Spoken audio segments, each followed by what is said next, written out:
Late Night, Iain Lee on Talk Radio.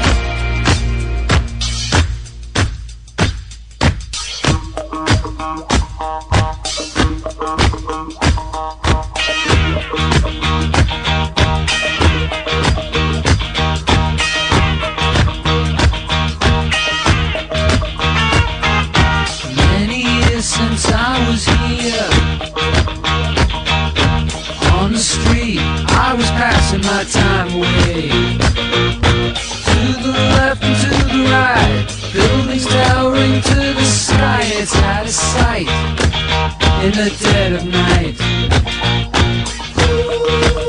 Here I am again in this city with a fistful of dollars, and baby, you better believe I'm back in the New York groove. I'm back in the New York groove. I'm back in the New York groove. Back in the New York groove. In the New York groove.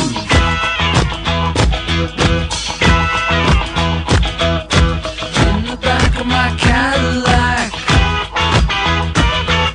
a wicked lady sitting by my side saying, where are we? Stop at 3043, exit to the night. It's gonna be ecstasy. This place was meant for me. Feels so good tonight. Who cares about tomorrow? So baby, you better believe I'm back in the New York groove. I'm back in the New York groove. I'm back in the New York groove. Back in the New York groove. In the New York groove. I'm back in the New York groove. I'm back in the New York groove. I'm back in the New York groove. I'm back in the Man, what a song, man. I'm back. Kath, I just met Ross Ballard on James Wales' show. I noticed. I'm back in the New York. Genuinely. Oh, man. Back in the New York. And what a nice man. What a nice man. You hear so many bad stories about these rock and roll stars, but he was a very, very nice man. I'm back. We'll see if he will come on the show at some point. We'll give it a month or so, a couple of months. We'll get him in and we'll have a longer chat with him. What a nice guy.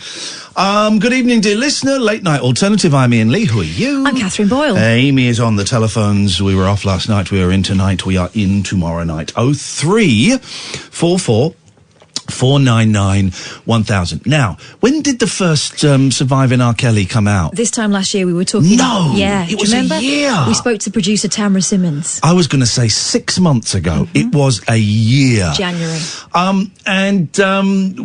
We know loads of you watched the first season, because we had Tamara on, the producer, and Kath and I'm obsessed with it. I think downplays the seriousness of it. It makes it sound like you're watching, you're watching a box set. It was a horrendous documentary series talking about R. Kelly, the singer, and his abuse of young women and girls. Right. So in the first series, they heard from a number of women, including his former wife, giving testimony about the kind of conditions they were living under when they were living with R. Kelly. And a lot of those women had got together with R. Kelly when they were well underage. And so now there is season 2 is coming out. It's out. It's called The Reckoning. It was on Lifetime. I'm really staggered that this is not being picked up by one of the terrestrials. I do not understand why this is not like front page news over here. Because we're talking now 40-odd women who've come forward basically telling the same stories about living with R. Kelly, about, being kind of charmed by him. Some of them were encouraged to stick around with him and spend time alone in the studio because they were going to further their careers in music. He said he was going to put his support behind them. Now, season 2 is out. I haven't seen it. I've seen the first episode, but you've seen all of it? Yeah, I've seen the whole thing. Where does that take us Well, this time last year, R. Kelly was denying everything, Yes. okay? And, you know, he'd settled with a number of women in the past. It had been a rumour, I mean, more than rumour, in the music industry. He'd been a joke back in the 90s. Oh, of course, there was the video of him urinating on a 14-year-old girl that was doing the rounds, and somehow he managed to avoid conviction for that, and that was a gag. That was the punchline to a gag. You Well, know, quite so. is it R. Kelly having a piss? And that video was circulating, and people were laughing about it. And it's a Yeah. girl, 14-year-old girl there. The picture's very different now. R. Kelly's now in prison awaiting trial. I believe that's going to happen in April on so many charges. We're talking sex abuse charges, the possession of child abuse images. They call it child pornography. It's not child pornography. They're child abuse images. One of the allegations made in this documentary is that he films everything. Yeah. And, you know, these videotapes could be the thing that undo him. Now, we have a guest coming up. Now, you are at an advantage over me is that you have seen the thing. So this gentleman that we're going to speak to now, just before we bring him on, and he's on the line waiting, tell me in the listening exactly who he is and what his role is in So this. by the end of R. Kelly's time as a free man, there were 2 women left in his household. 2 women. One of them, Joycelyn, one of them, Azriel. Azriel got together with Clary, with R. Kelly when she was 17, and she spent 5 years. And during that time, her parents were trying to get in touch with her. Yeah. They were worried about her. They were concerned. And there was no contact? Very little. Right. They were hearing rumours. They had contact at the start. Well, I'll let Angelo, we've Azriel's dad, tell you. We've got Angelo on the line. Hey, Angelo, nice to talk to you, man. How you doing? I'm good. How are you? I'm very well. You're in Florida, are you? In LA right now. Hey, but listen, before we get onto the heavy stuff, it's freezing cold and it's grey over here. What's the weather like over there? It's warm. It's nice. There we go. Nice This is time. it. We just needed to touch that LA sunshine. Hey, thank you so much for joining us, Angelo. I really appreciate your time. Yeah. Catherine, go on. We were both really struck, Angelo, with the determination and the dignity that you and your wife fought with, because it was a fight, wasn't it, for 5 years to get some word about Azriel's safety, at least. Well, this the thing. You know, she's not quite safe yet. You know, if you look at it, if y'all talk radio, I'm sure y'all see some of these relentless and idiotic people that follow and support this man, and has no compassion to any of these victims, any of the families, and are brutal on the internet, trying to intimidate, threaten, you know, sabotage people's jobs, people's businesses. I mean, this is nonstop. And even though my daughter's out of it, it's more harassment and threat than I've ever witnessed, and me going face to face with all of them with him on the street. I never went through this much. Angela, we'll go back in a minute and talk about exactly what happened, but you mentioned the internet. I haven't seen this, but knowing the internet as I do, I'm guessing people are saying that it's Azriel's fault, that she led him on, that somehow it's her, she's to blame, and that she's being rude about R. Kelly, and R. Kelly's a great singer and we should just let him do what he wants to do. Is that the kind of stuff? Exactly. Man, exactly. You hit it on the head. And like any man, I don't care who it is and what creed, color you are, you're a man.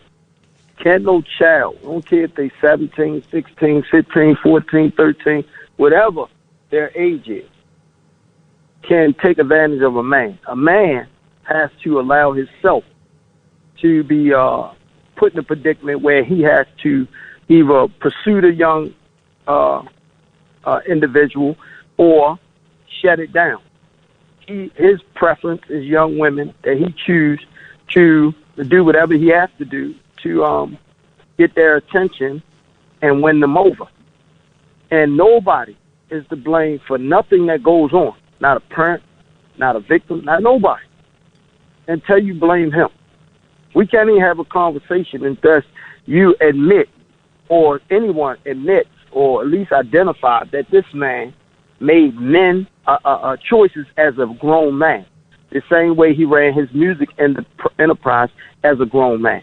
We're not going to take him outside of being a grown man now because he made bad business choices, and that made him now a pedophile involved in pedophilia, and he didn't know because he can't read or he can't do this. That's just excuses. You made success for 30 years. You provided for your family that you have no contact for the existence of them. So it's no excuse now that he has to face his truth of his pedophilia, and now everybody is forgetting all the things that he consciously did himself. Now they want to blame it's the kids, it's the parents, it's the friends, it's the enablers. It's him. He made the choices. He made the same logical choices for the enablers to say, you get paid this week or you're not getting paid. See, because if you function enough to understand that, you function enough to understand, no, that's not right. And listening to somebody tell you that's not right, that's a child. He got staff members that's going to court against him and let everybody know, the world as well, telling the truth that he knew these young ladies' ages, and he still pursued it the way he pursued it. Mm-hmm. But that's on him. He could have did what he was supposed to do, the God gift that he gave, the God talent he gave, to be a music messiah. And he fulfilled that, but he only fulfilled it for himself. You can't name 3 people that he bounced their career and made them phenomenal artists in the world.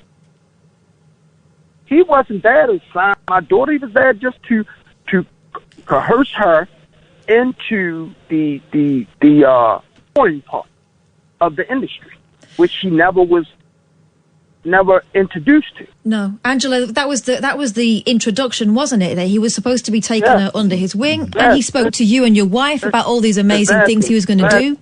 Exactly.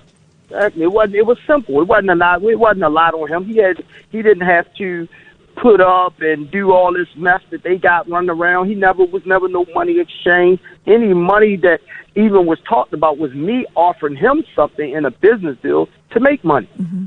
Other than that, it was nothing. He never gave me anything, never tried to give nothing about it. It wasn't about that. My daughter already had a uprising career going. We just needed some credibility, people around. If we could have got a collaborated song or her to understand where she needed to go for the touring part, that's how easy this could have been. He saw my daughter not as the talent that she has. He saw her as another one of his victims. And he had to have her. She was young. She met his demand, and that's what he saw. So he told us anything that we needed to hear with manipulation of my child. And that's how they finagled me and my wife for the first 8 to 10 months. But by then she was 18. So once she turned 18, that was it. She didn't need to put up the persona anymore. It was this, cut them off, let's move forward. And now, you got so many people that misconstruing my daughter's story because nobody knew my daughter got out. Nobody knew. We had my daughter since November. Nobody knew. Here's the thing, Angelo. We believe you. And we believe Azriel. Anyone that questions, that is throwing muck at that kind of thing is out. We believe you totally, and that's why we've got you here. How is Azriel now? Azriel is good, man. Yeah. Azriel got a lot of good things, and I'm quite sure some of y'all major networks are waiting for the opportunity to get there and see some of the great things that she has coming up. Azriel is reconnecting with all her family. She misses all her nieces and nephews, which she has 7 of them. And, they're the things that she didn't have. She's saying them as babies. Now they big, and she, it's overwhelming for her, and for her to deal with the mental part of understanding that this man really lied to her. It's frustrating. And does she, and I don't want to go into the sordid details of what happened, but does she sees that now? She recognizes that she was manipulated and controlled and lied to? All the way. Good. All the way. And she recognized it off of being able to watch Surviving R. Kelly. Right. At the end. I think what hit her was the second part of it when she saw a young queen that was a little younger than me, her parents, and she told the same exact story verbatim that he was telling her. Right. And that was over 26 years ago. So my daughter had to sit there and say, now how could this woman say the same exact thing that he told me, and this was 20-something years before she was even born. At the end of that part 2, it was left that with you telling the audience that she was home, but she was still supporting R. Kelly in her way. She was still supporting him. That's changed, right? Because at that point, she didn't see the surviving R. Kelly. Mm-hmm. She still haven't seen them. Right. It took a while. It took months. My daughter didn't come home and just, hey, she jumped back to Israel. It took months. It took a lot of professional situations for her to be able to understand what she'd been through. And then she had to realize that she was a true victim. She thought she wasn't.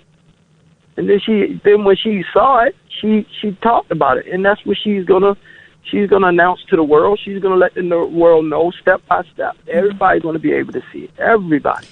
So those video clips that you saw, and they were some of the only times you saw your daughter during that 5-year period when she was estranged, where she's talking about how you sold her, she's fine, she doesn't know what all the fuss is about. She believed that back then? Yes, she believed everything he said. It must have broken your heart when she said she wasn't interested in music anymore.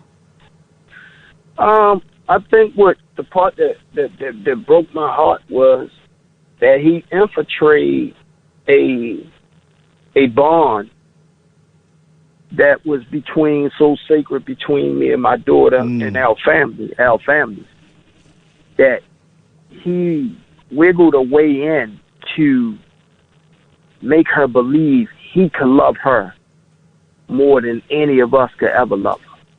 And I think out of everything, that hurt me the most. She just looked at your parents supposed to love you, but that's it. But your parents never stop being in love with their children. See, it's nothing when a child do something great to their parents and their parents bear witness of it. It's phenomenal. It's one of the best things they ever saw compared to any superstar.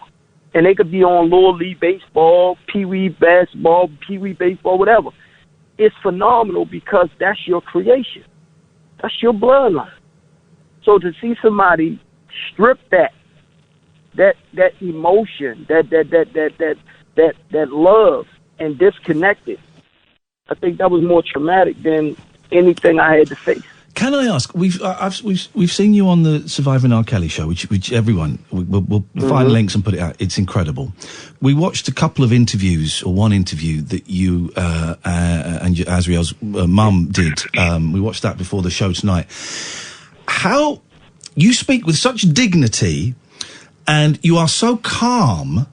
How do you manage to do that, Angelo? Because I'm a dad, but I'm a dad of boys, young boys. But yeah, you got it. But how do you how are you so dignified and so calm in the face of something so upsetting? Because that's why I come from a different walk of life. That I was faced with so many challenges in my life, it was unreal.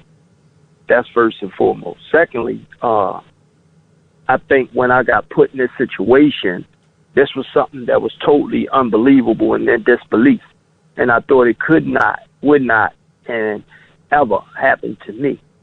So as you start learning, you could do two things.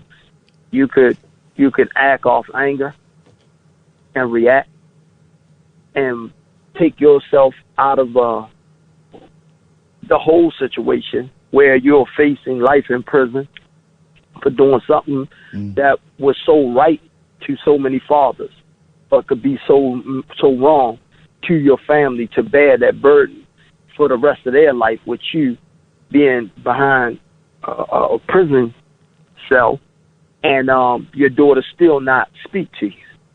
So I had to change my angry approach that y'all didn't get to see. A lot of things that people don't know how many times I've been back and forward to Chicago, flying all around the world, just to let my daughter know, no matter what you think he's telling you is good, at the end of the day, he's going to have to prove it, because I'm going to always show you that we right here. So anywhere they traveled and I found out, I jumped on a plane and went there. I didn't snatch her up and this and that because she was grown. But I knew in my heart that if I showed her I'm everywhere, then something has to be wrong with what he's telling her. And all I needed to do was keep putting the truth in front of her so that she could see it. And I knew that she was intelligent enough to start putting them pieces and be more inquisitive about things, to start questioning things that he was telling her. And I wish it didn't take 4.5 years, but I'm a patient man. I believe God do everything for a reason. And I think that people that rush and do things are the people that would have had a consequence of them doing life right now in prison, being judged by the world, and then still losing their daughter. And I don't want to have that part. I don't want to ever had to been faced with losing my daughter because I did something horrifying in her life and took away somebody she thought that she loved. Because, see, without bringing the truth, you'll let him die with a lie. And I couldn't do that. I think it's noble to make him face his truth for the world. Because at the end of the day, he owed the world, his fans, he owed the victims, he owed these parents, he owed everybody for the last 30 years of taking advantage of people and destroying people's lives and humiliating parents and all these bogus and fictitious things that he put out about people. You know, I'm dealing with things that from our company Ting Truth, where you got these idiotic adults, and they like 50 and 60 that campaign online, and they run to the Better Bureau and putting in all these fake complaints. And this is how idiotic they are. With a complaint comes back to the owner, and the owner has to show them that they did business with them. I've done no business with any of them. So, but this is the time-consuming thing that they do. I have one YouTuber who attacks me viciously and my daughter with no kind of respect, and he went and put a police report out on me saying I threatened his life. Like, are these people crazy? I don't even know you. You're attacking me. I don't know you. This is, Angelo, I'm afraid, this is where we are in 2020 in America and over here as well. You know, the victims of sexual abuse, and they're often attacked. And I'm scratching my head to wonder what's going on. You know, and because R. Kelly, never my cup of tea musically, but because he is such a huge star, and you're right, he has a huge, huge talent, there are people that will cling on to his celebrity. They don't want to be wrong. They don't want to believe that their heroes might have done something horrendous, even though there's 30, 40, 50 young women all saying the same story, all sharing the same details. They do not want to believe that their hero's done wrong. So it must be your daughter's fault. It must be the women's fault. The sad part about that is that we're the only race that does this. This is a black race that's doing it to another black race. Really? Because we idolize someone's talent, someone's ability, over the fact that what we value right and wrong. Until it becomes their child. Until it becomes their niece. Until it becomes their granddaughter. See, my company that I built was Ting Truth, and it's based off of this situation with my daughter. But it also allowed me to see so many young women that have been taken advantage of, that have been victims, not just by celebrities, by teachers, by all types of authority figures, as well as family members in their home, and they never had an outlet to talk about it because the ridicule within the black communities are turn the other cheek, or we not going to speak on it.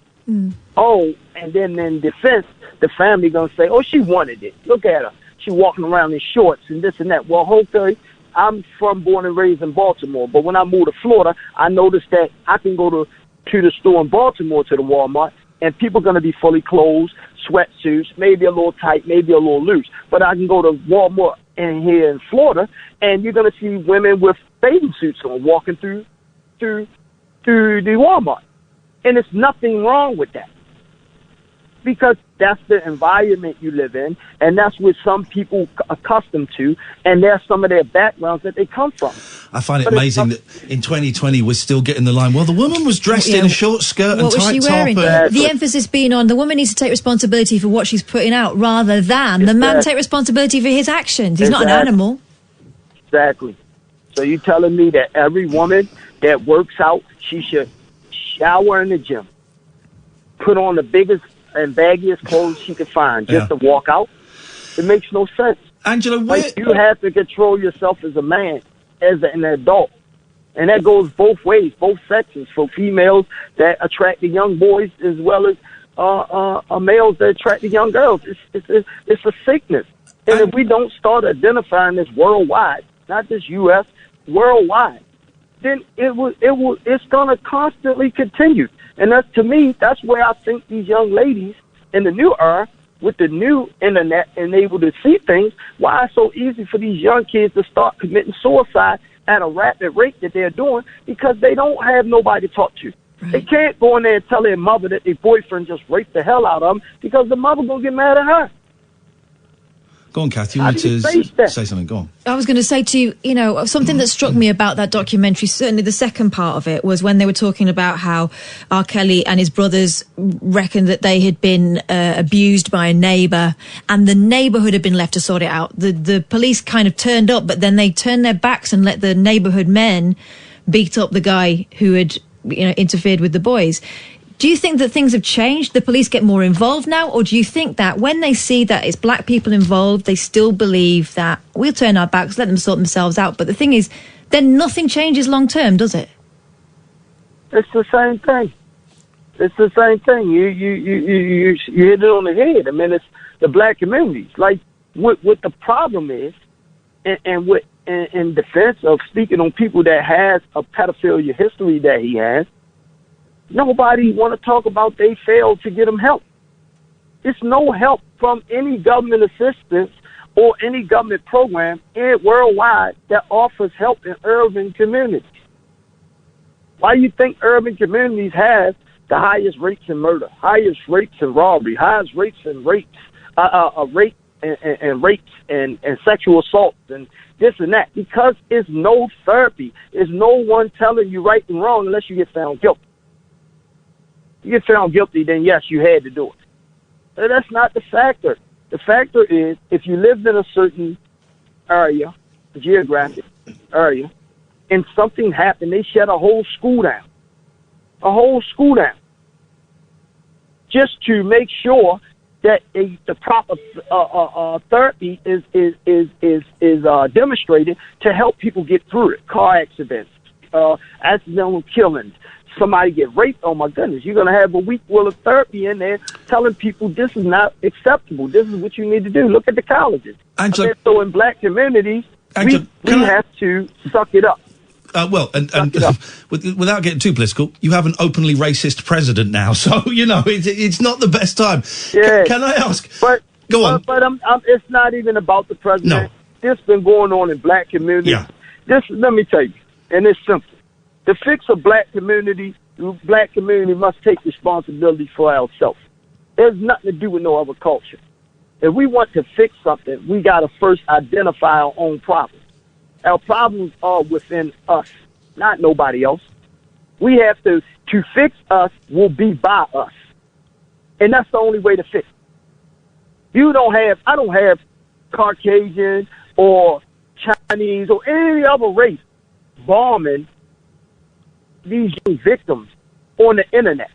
You have a black race, and not even a peers. That you have generation difference. You have 60, like a woman on there, 60-something years old, who calls my daughter every whore in the book. Wow. And then call herself a victim and says she was raped and she a real victim. My daughter don't show no emotion being a victim, so she's not a victim. This is somebody who admits you 62 years old and you're on a platform sounding like a complete idiot because that shows you never got help. Because you can identify a victim because you was a victim. So now you call a 22-year-old that was taken advantage as 17-year-old by a 50 or 49-year-old man. And that's acceptable to discredit her, but to praise him. Like, this shit is astronomical to me. Excuse my French. Oh, I think you've been very restrained, considering. Angelo, listen, we're almost out of time. A couple of questions. A couple of quick questions. First of all, where are we with the trial? Do we know when the trial is like happening? Have we got dates? This the crazy part. This man has 3 trials. One that's going, and 2 that's in Chicago, where he's born and raised, that are stacked totally against him. That's going to crush him. Now, we're not even talking about the case that my daughter is a part of. That's out. They don't have a date on that yet. That's out. Wow. But these people have made my daughter public enemy number 1, when she has nothing to do with 2 of the cases was before my daughter was even 10 years old. But you don't see none of them speaking about none of the cases that he's getting ready to face right now. And he's getting ready to go up and face these cases right now. I think he go to court like next month. Right. He's back in court, and he's going to start trial in one of the cases. So they the cases you need to worry about. Why are you bashing my child because she's strong? Because she's the first one that's going to really, really, really tell the truth about R. Kelly and the way his design was to facilitate and destroy and sexually abuse, sexually mistreat, physically abuse, drug abuse, and everything that he wanted to do under the sun to these young black women. And now that you got this young Angelo Clary that's standing strong, taking every beating, every second on the internet and everything, and still able to smile, that breaks my heart. That breaks my heart. If to you know how strong she has to be for everybody else that's still weak enough to hide and act like it don't exist or it didn't happen to me. It did happen to you. It happened to all of y'all, whether you was older or young. The Angelo, only ones it didn't happen to, huh? Sorry to interrupt. I just want to ask, if you got to meet him, what would you say to him? I met him on several occasions. But after now... If you met him now that you've got your girl back and she's part of the family again, what would you say to R. Kelly? That would never happen. Because? So I would hold what I would want to say. Right. You know, because I'm already got reports on me already for posting threatening by protecting my family. So it's crazy to me. But what I will say in his bloodline, that I do pray every day for them 3 beautiful kids that he has, that has to be going through so much pain, so much confusion, that I just pray that they strong enough to get through this and be able to move on, because they did not deserve this. The same way my daughter didn't deserve it. The same way any other of these young victims did not deserve this. That's what I pray for his descent. I don't even want to acknowledge him, but his kids, I do that. Go on, Catherine. Angelo, you've mentioned Team Truth a couple of times. This is your attempt to try and change things for the future, the problems that you've seen during your fight to get Azriel back, but also the aftermath of what she went through. Tell us about Team Truth. Team Truth was put together by me, organized. I used to just talk about the truth. Everybody's like, oh, everybody talking about this, and that, and I always stuck with the truth. And through this, I met so many. I met women older than me, with kids, 13, 14. I never even met. I met inboxing, DMing me, flooding me with their stories. And they started opening up about being sexually molested and raped and this and that. And nobody had no one to talk to. And I started being that uncle and that father and that brother and that voice for them, which curved my whole direction from... I had programs that did concrete polishing for young kings that needed a second chance at life and to learn how to be entrepreneurs. After discontinuing my contract with that, I went into Team Truth to build up women, because the fight wasn't always the kings, the young kings. It was the women that been mistreated, black women and Spanish women, to be more Pacific, that been mistreated here by men for so long that we forgot what they was really worth and what they really mean to us. And Team Truth is organized to bring these stories, bring these horrible secrets to life so that they can get past it and be more productive women and be open at a dinner table now to talk about, hey, this is not right. It's not right that my uncle looked at me and saw me get out the shower and he smiled and laughed at me and said, you look good. It's not right. So now we having these discussions and we bringing these discussions to the dinner table. So now what you think the pedophiles going to do? They're gonna start eliminating themselves and going into their little closets again and hiding because they don't want to face the ridicule of what they are. And we don't want to run them so they can be shamed. We want to run them to get them some help. Some of them need to run to face their truth and get the time that they deserve for doing this for years and years to young women, and you don't think nothing wrong with it. And you look at their life 20 years later, they married, kids, and you look at the young girl that he destroyed. She got babies everywhere. She has no type of commitment to a man because she think every man is that man. She think everybody is, this is what she's supposed to be, a roadmap for men to release themselves. And they much more than that. But being as though they never got help to understand what happened to them wasn't their fault. They go through life blaming themselves for every situation. And that's where you get men that manipulate these women and beat them down for the little bit of strength they have left, and then nothing left. The L percentage of black women being strong and enough to stand up is so small, it's not even funny. But Team Truth is a group that builds back up black women, Spanish women, and any other women that ever been through this, regardless of your race, regardless of your background. We for building any women back up to make them stronger. Because I think in the world, if we build strong women across the board, you're going to start developing strong men again. Angelo, thank you so much for your time. You're an inspiration. You're a real inspiration as a dad, as a man. I couldn't speak as calmly and be as intelligent and as collected as you have, and also turn a horrific event in your family and turn it into a positive and helping the community. I can only thank you for talking to us and sharing that with us, Angelo, and send lots of love to you and to Azriel and the rest of the family. And, you know, I hope justice is done, and I hope you all manage to find some peace. I think I will, and I think the peace is coming with every story that come out of this that I am able to be a part of and help. And I tell everybody, support Azriel. The UK wants to see a difference. Stand behind this young girl, and I promise you, nobody will be disappointed. This young girl is fire. She's strong, and she gonna stand till the day she die for what she believe in. And right now, what she believe in is that she should nobody, no young woman, no young man, be put in the predicament she was in, to be lied to, mistreated, abused, sexually abused, mentally abused, physically abused, and then isolated away from their family, all for the pleasure of that man's personal, unapologetic pleasure, because that's all it was. But some of these young women don't get that second chance to be strong. Look at them. Look how many victims it was before my daughter. How many of them stood up and ready to stand in front of this man and fight him? None.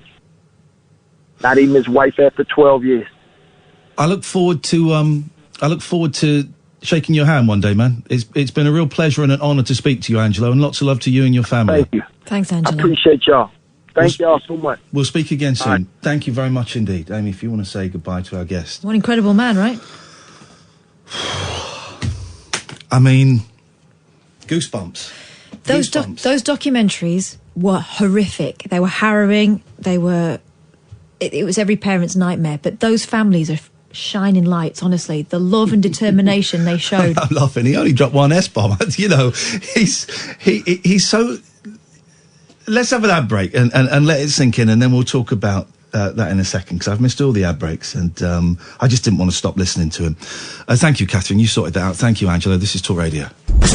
Late night, Iain Lee on Talk Radio. We're both a bit, even it's a late night alternative, Iain Lee, Catherine Boyle. Don't worry, the Jollies are coming back. You know we love a clunky gear change, and we'll do some funny stuff, and don't worry. But I think we all need a little moment to consider the words of Angelo Clary there, the dad of Asriel, who's one of the young women that was controlled, manipulated, abused, drugged, according to Angelo. I believe him and I believe her, by R. Kelly. Obviously, R. Kelly is not here, is denying all of these charges and claims to be innocent. I believe the dad and I believe his daughter in this, and I thought he spoke with such dignity, so calm, so thoughtful, so intelligent about his daughter, about R. Kelly, about sexual abuse, about paedophilia, and about being a man. And there were just a couple of little things in there that he kind of said that just really struck me. And the one that really struck me, he was talking about, what's his organisation? Team Truth. Team Truth. And about how they want to, they want to kind of shake the paedophiles out so that we know them. He says, I don't want them to hide in the closet. We want them to come out. And the first thing he said before, so he said, so if they've done wrong, they can be punished and face justice. But before that, so that we can help them. It's really unpopular and unfashionable to talk about helping paedophiles. No one does. We've mentioned it a few times on this show, and it's something that I'm quite passionate about, but it's something that I really think is overlooked. Of course, if anybody has done, and this is coming from someone who was abused, if anybody has done wrong, of course, they have to face justice. Can I let you into a secret? Can I let you into this secret? I think I can, without ruining anybody's anonymity. So as well as going to AA and NA, for a while I went to SLAA, which is Sex and Love Addicts Anonymous, and for a while I went to SAA, Sex Addicts Anonymous, for a while. And I still got a couple of good friends in there, because I was, doing behaviour that was not behaviour I wanted to do. And I saw a couple of men in there who were really worried because they were, and people are going to hear the wrong thing, so I'm trying to choose my words very carefully. They were really worried because they had sexual fantasies about underage people. And they were ashamed of these fantasies. They had not acted out on these fantasies, and they did not want to act out on these fantasies. And it was all traced back to what had happened to them. And they were desperately looking for help so that they didn't act out, but more importantly, so that they could understand why they had these feelings, and they could kind of work backwards and get rid of these feelings. They were afraid of what was inside them. Now, there'll be some of you going, well, they should go to, as far as I'm aware, and I take them on face value, they hadn't looked at any images online, and they hadn't physically acted out. It was just thoughts that they had in their head. We are not our thoughts, right? And there'll be some of you saying, well, lock them up. Maybe locking them up is a way to, protect people. The thought police, I don't know. Doesn't quite feel right to me, but. And I remember the first time I heard someone share this, and I was so shocked and horrified. It really upset me, and I spoke to my sponsor about it, and he said, yeah, it is shocking, but you've got to remember, they want to change. They're looking for a way to change. They don't want to be that person. Okay, they don't want to have those thoughts. They haven't acted out. They're scared that maybe further down the line they might act out. They want to change. And I got it. We need to help paedophiles. There's a sentence that will have a lot of you dropping your cups of tea. We need to help them. Not just to help them and to get, to make them feel better, but to protect kids. It makes sense. Obviously, if crimes are committed, and by crimes I mean actual abuse, I mean looking at or downloading or sharing images of child sexual abuse or anything like that, if something is done, yeah, of course, then there needs to be an element of punishment. Of course there does. there also needs to be an element of rehabilitation, of understanding. I don't think all paedophiles can be rehabilitated. I don't think they can. I think it's to them, it is their sexuality, to some of them. But I do think that the people I saw in those rooms and other people, I do think some can be helped when they realise it's not what they want. Anyway, I'm going off slightly on a tangent, and you watch, there'll be people who didn't hear what I said there sending me abuse on Twitter saying I'm sticking up for pedos. I'm not, and the intelligent people know. Anyway, sorry, Catherine, back to Angelo. Yeah, so Angelo sees that is a cycle that some people can be helped out of, and I just think he's an incredible human being. The things that his family have been through, waking up every morning wondering whether their daughter's all right. You see, what wasn't mentioned in that interview was that Azriel had a relationship before she met Robert Kelly, and when it ended, she tried to take her own life. Right. And he went and picked her up from the hospital. He was there. He saw that happen. So he knew that she was still building herself back up from that when she met him. And there was talk towards the end of her relationship with Kelly of a suicide pact. Right. So you hear those rumours, and he knows that she has it within her to find herself at that point again. There were mornings when that family woke up not knowing whether they'd ever see their kid again. And yet, he made sure, in whatever way he could, that she knew he was near. He said I went all over the world to see her. He knew all over the world, turned up everywhere. He knew she wasn't going to leave at that point, but he just wanted to sow the seed that he still cared about her. Because I guess, you know what? If he hadn't done that, it would have been easier for Kelly to isolate her. I just clicked on his Twitter feed and I saw some of the abuse he gets. Oh, yeah, I spoke to Tamara Simmons, the producer, and this time last year when they put the first part of the documentary out, she was getting a lot of flack. And I noticed earlier this year she took herself off Twitter for a while, so I wondered whether that was happening again. So I checked in on her and she said, no, it's not me this time, it's the families. It's nuts, isn't it? It's nuts. 0344 499 1000. Thanks for sorting that out, Catherine. Let's go to Caitlin. Good evening, Caitlin. Hi. Hi, Caitlin. What can we do for you tonight? The reason I'm calling in is because I was victim of that type of abuse. Okay. At 17, and it happens a lot in certain parts of society in this country, and it's never really approached, that type of grooming and abuse, even from people within your own peer group, to perpetuate exploitation and to do whatever they want to do. When you say within the types of society, what did you mean by that? Well, it's really hard to explain, but I don't want to say that it's just people on benefits and people like that, but there's pockets of society that are excluded from society, and they have their own rules and their own standards of what's acceptable, and it's quite acceptable to share women among friend groups or sell their girlfriends on the internet or use them in that way, and it's normal to certain parts of society. Did this? I don't want to ask. If I ask anything you don't want to answer, tell me to jog on. But did this? Was this a while ago, Caitlin?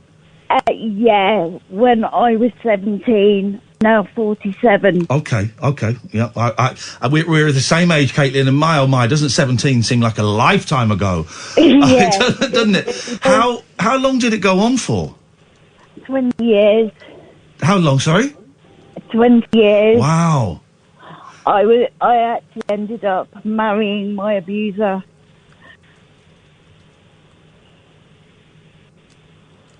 Holy, I'm actually speechless. There'll be people, I think I have a kind of a grasp on it. I think there will be people who don't understand what you've just said. Can you try and explain how someone ends up marrying their abuser? Because I was completely obsessed with the individual concerned. He was my entire world, and he wasn't much older than myself, but he manipulated and groomed me and the relationship to be able to perpetuate the abuse normalise that level of abuse. And the abuse being, you mentioned. I'm just going to come out and say because you mentioned that you were kind of shared amongst his friends. Did that carry on? Well, not amongst his friends as much after we left school, but selling and using me on the internet for his own gratification. Okay. And giving me to other men for his own gratification happened until the very end. How did you get out of there? I was really lucky. He ran off with somebody else. Blimey. And it's the luckiest thing that's ever happened to me. And how long ago did it come to an end? It came to end January 2013. Okay. So 7 years later, how are you now? Surviving. I'm very lucky because another part of the situation is that we were both disabled, so nobody believed what I was telling them.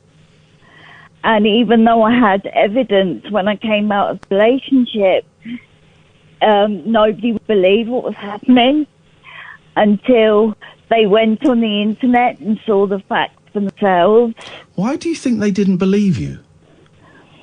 Because how can one vulnerable disabled person perpetuate that on another?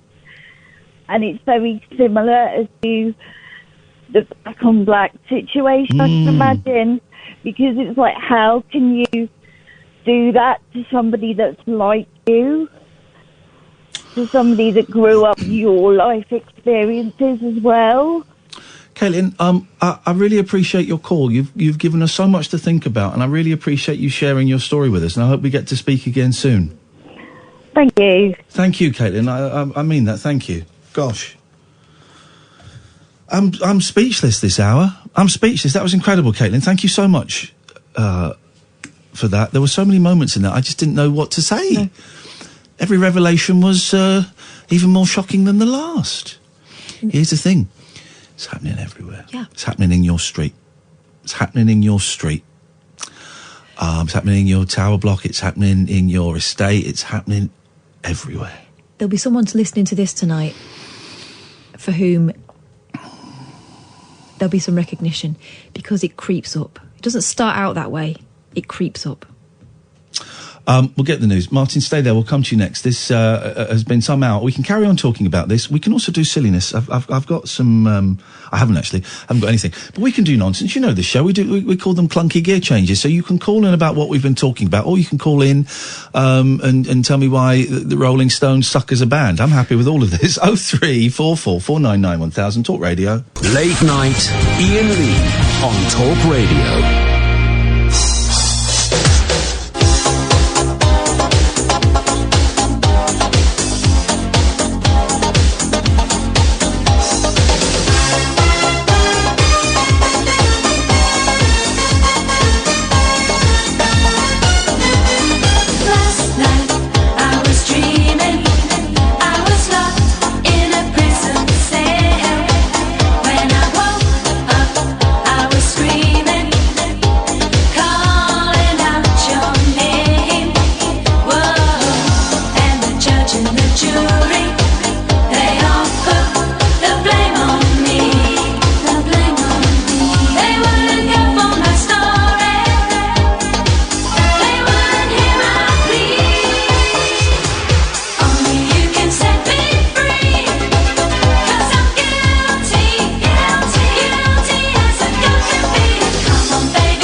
So I signed up to Spotify. I think I've given in. You get 3 months free, right?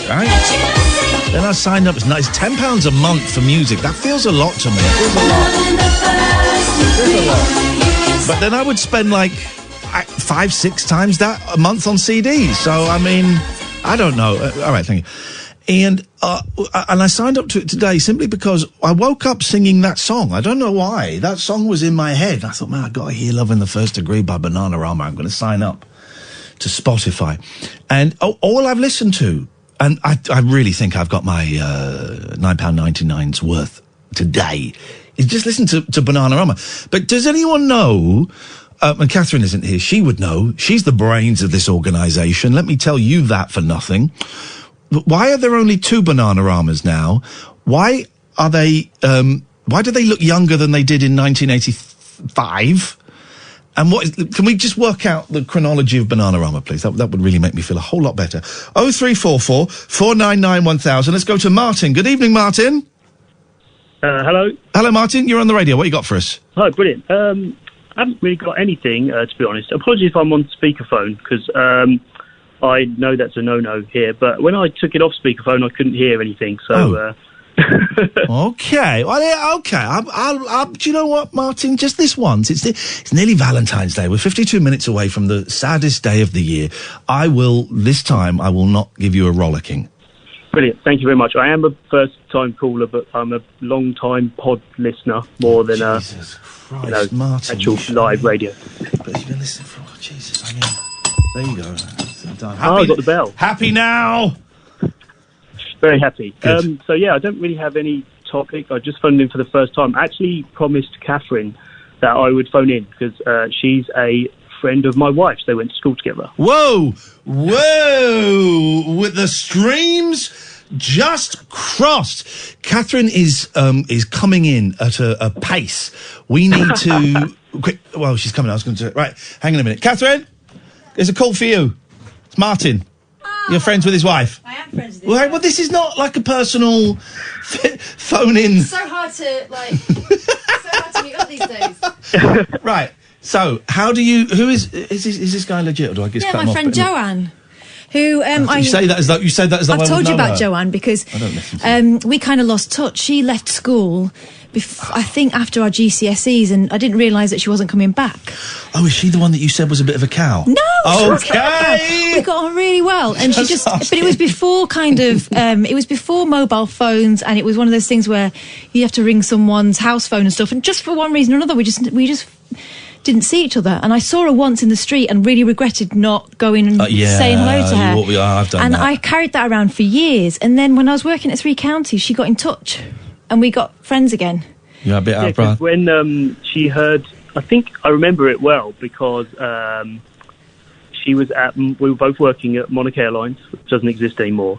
And I think she said to me, that's how I met Joanne. And then she was like, there's this woman who's on 3 Counties, Katherine Bork. She goes, I'm sure it's Katherine who I used to go to school with. Yeah. And she's like, I'm going to contact her, and so I'm going to send her an email or whatever. I think that's what she did. She did. And then, and then that's how it worked, yeah. Yeah, and we got back in touch after years. Funny? And it was just brilliant because it was, there are those friendships that are kind of open books and you kind of always hope that you'll be able to pick up again, but you don't know how it's going to happen. Yeah. And I always really regretted not saying hello to her that one time I saw her in the street. Yeah. It's interesting, though, isn't it, that Martin has called in, but she hasn't called in. So I'm wondering if he's phoning up to dump you on her behalf. Don't call my wife anymore. I am I say I'm a big fan of the show. What happens is I enjoy the show a lot. I told Katherine I've thought about phoning in for a long time. Yeah. I'm phoning tonight because I'm actually working away. I'm in Glasgow. So I thought, that's a perfect opportunity. I'll phone in. Joanne's at home. She's with our daughter and that sort of thing. But I'm always promising Katherine that I'll phone in because whenever Katherine comes round, I give Joanne a list of questions to say, can you ask I'm phoning you tonight because I'm away in a hotel and my wife isn't here. That doesn't sound appropriate to me, Martin. Whenever I go around there, I always spend 20 minutes in the hallway talking to Martin and giving him all the goss. Well, have you got what... I'm very much like, is Katherine coming round? Right, I'm going to work from home today because I've got all these questions I need to know about Nigel. I need to know about, I don't know, Babcock. I need to know about whoever. I'm representing. I'm David Babcock's agent now. Well, I've Really? got a great deal. I'm representing, and I meant to say this. I meant to talk to Angelo, see if he might be interested. I've got David Babcock has been signed up to ILA, Iain Lee Artists. All right. And I've got a great deal. I get 25%. He is open for weddings, for wakes. I think he'd be great for wakes. Oh, gosh, yeah. Because you could talk to the person you just buried. Not children's parties. But so if anyone would like to book David Babcock, very, very reasonable rates. I get 25% of everything he makes. 25%? Yep. That's more than it's our agent normal. gets. It's normal. Is it? It is normal. For people that are starting out, it's normal. And when he starts making more, we can discuss the percentage then. I get 25% of his Twitch stream, 25% of the books. It's retrospective as well. It's a great deal. It's retrospective for the last 5 years. Right. So if anybody has got any press inquiries or wants to make contact with David Babcock, please do it through me, and I will consider the offers. I will consider. Who else are you planning on signing up? Is Chuck Winkle going to be? Is it Chuck It's Winkle? very likely. Very likely I might get Chuck as well. I mean, Just wondered, you know. I suspect I'll get him on a similarly excellent deal. But Chuck's difficult. It's the time difference because he's in America. The time difference makes it very That tricky. works with the late night show because you're kind of his. I don't know the time difference. You're his like midday time. I don't even know what part of America he's in. Midday show. No, neither does he. No, well, that's okay. This is descending into online bullying, and I will not. Apologies, I didn't phone up. Are you staying in a nice hotel in Glasgow or a crappy hotel? I'm in a nice hotel. Well, I guess a nice brand of hotel. A Hilton.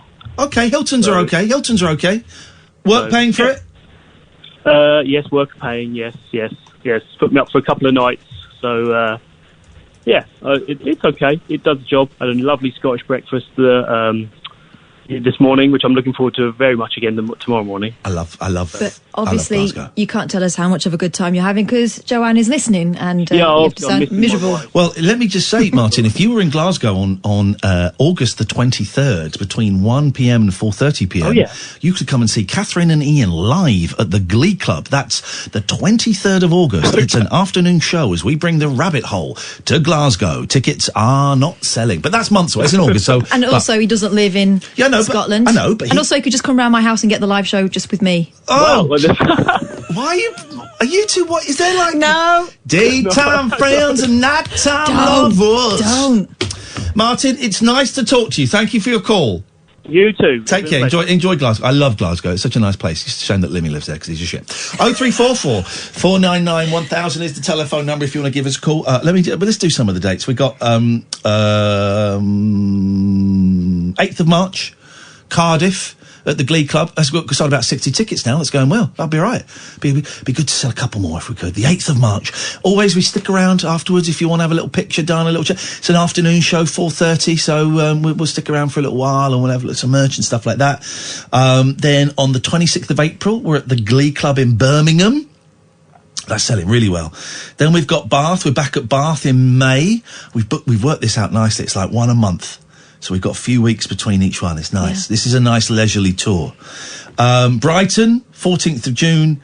Manchester, 19th of July. And then Glasgow, 23rd of August. And then we've got Luton. Luton is coming at some point. IainLee.com/event. And I might do, next week I'll do a little mail out. If you go on to IainLee.com, then you can click a button and it adds your email address. And I'll do a little mail out and I will, we'll do something like that. And maybe, not next week, the week after, we'll give away a pair of tickets to a venue of your choice. We'll do that, yeah.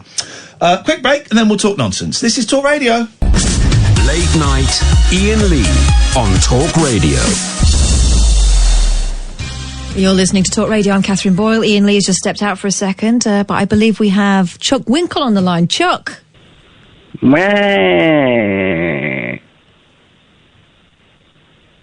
Hello? Hello, Chuck. Hi there, Kathleen Boyle, and what I gotta say to you is, greetings from America. Greetings. Whereabouts in America are you today? Waking up bright and easy on the East Coast, San Francisco. Lovely sunshine coming through the window. Got my breakfast. Wanna know what I got? Yeah, what you got? I got toast I got a widow with a hot dogs. And God bless you, knock, knock, knock, who's at the door? It's the egg sunny side up. It's 3:20 in the afternoon. I believe you got the clock wrong there. That's what it says on Google. GMT No, -8. You're thinking of, I think you got San Diego, maybe. Okay. San Francisco. It's hard to use the Brits to understand the way it says. Don't worry about yourself. Oh, I'm more worried about you. So you're chowing down and you thought you'd give us a call. I want to ring up and negotiate with the big man. Okay, I think he's just stepped outside, probably to get his calculator and his business books. Has he gone for a little wee-wee? No, I don't think he's gone for a wee-wee. Yeah, I think he actually... I've got a bit of a headache, actually. I think he's gone to get me some headache pills, but he's taking his sweet time, so... How kind and considerate. Well, he is. Oh, Well- hang on, he's standing at the window now. He wants to talk business with you. He wants to talk He said he turkey. He wants to be my manager. Got to chuff up the bucks. But the Chuck's bucks. You got to chuff up the bucks instead. Don't laugh at me, Kathleen. It's rude. He's got to chuff up Chuck's bucks. I would like him to chuff up Chuck's bucks, please. Cowboy. Ian, Got the aspirin. he wants you to chuff up Chuck's bucks. Chuff up Chuck's bucks. Hello, Chuck. Good morning, USA. Okay, you don't need to do the same stuff that you've done with Catherine. And I got to tell you, it's East Side. Well, you don't want to do the same thing? Well, there's no point in doing the same thing. I heard some of it when I was talking to our friend Rebecca in the office. Good to see you. Okay. What can we do for you, Chuck? Well, I was waking up here on the East Side, and I was listening to my favourite radio, talk radio over there in the UK. Yeah? And I heard you say something about becoming my agent. Well, here's the thing. I have started ILA, Ian Lee Artists. And... Oh, yeah. Yep. And it's going to be a very exciting, thrusting, forward-thinking talent agency that's going to think outside the box. Which box? The box, the traditional box of, oh, let's put people on TV. Oh, let's get people live shows. So you won't be doing any of that? Let's get people on the radio. Let's get people in movies. Right.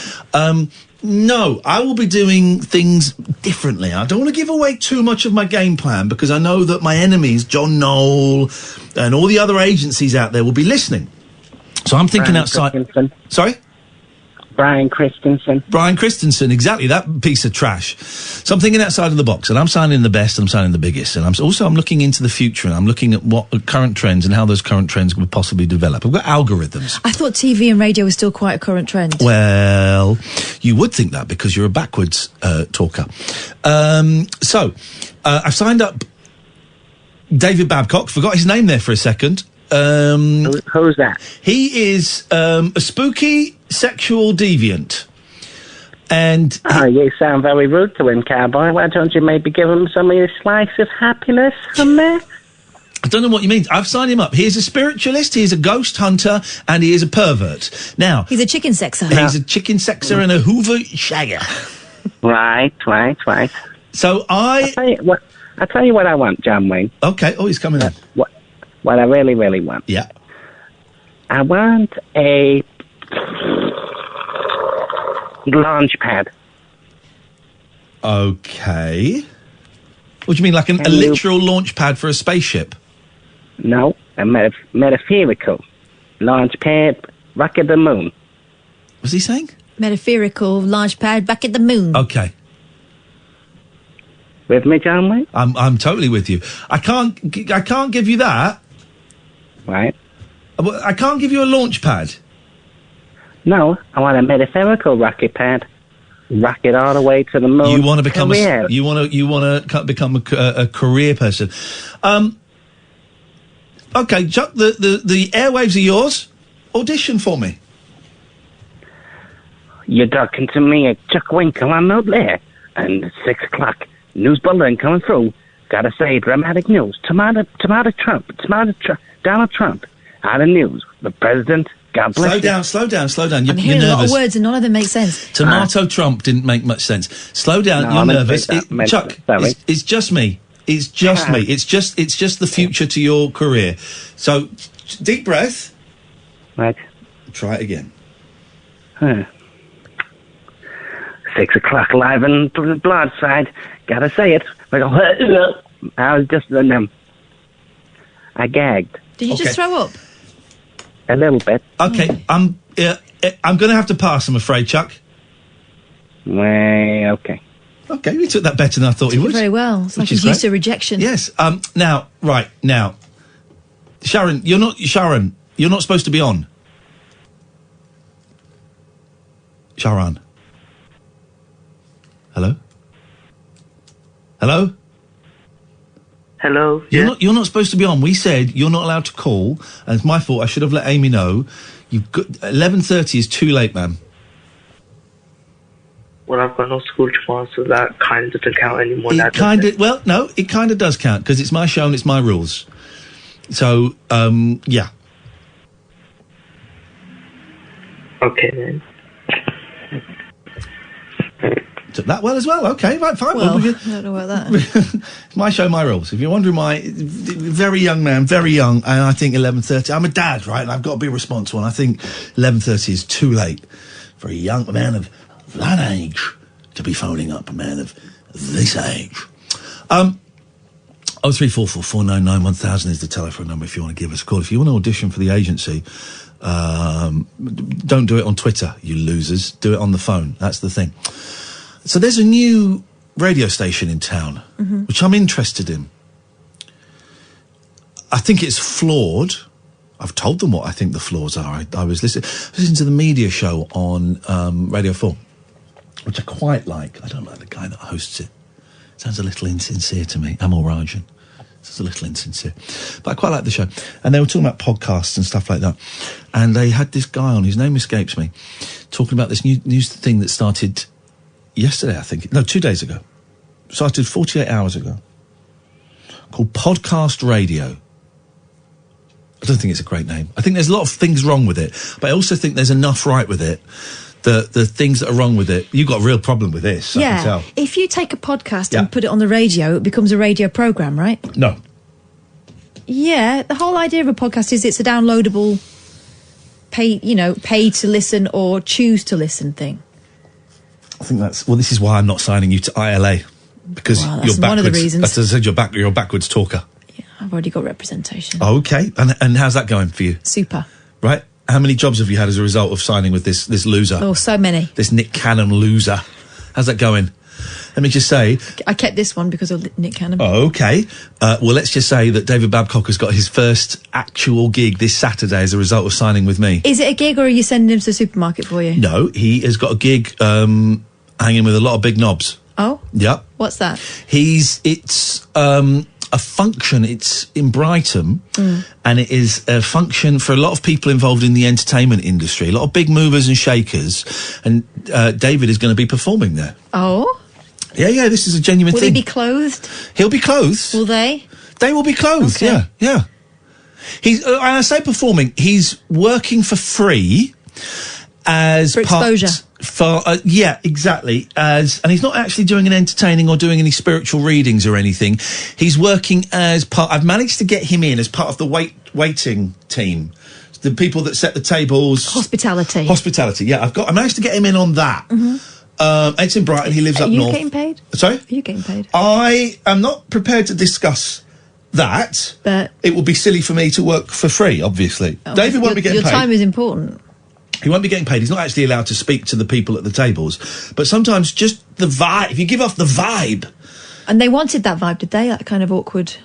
Well, that's not Slightly for me to. That's up to menacing. him now. Right. I've laid the groundwork. I've put the what do they call the groundlings? The suspension. The foundations? I've laid the foundations, not the group.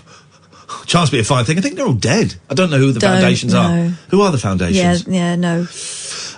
I've laid the foundations. It's up to him to start building the house. I've given him the tools. Yeah. He has to buy the bricks and the cement. With the money from... It's a hard business. But so, podcast radio. And what they do is they play podcasts. They pay people to use them. No, they don't. They don't.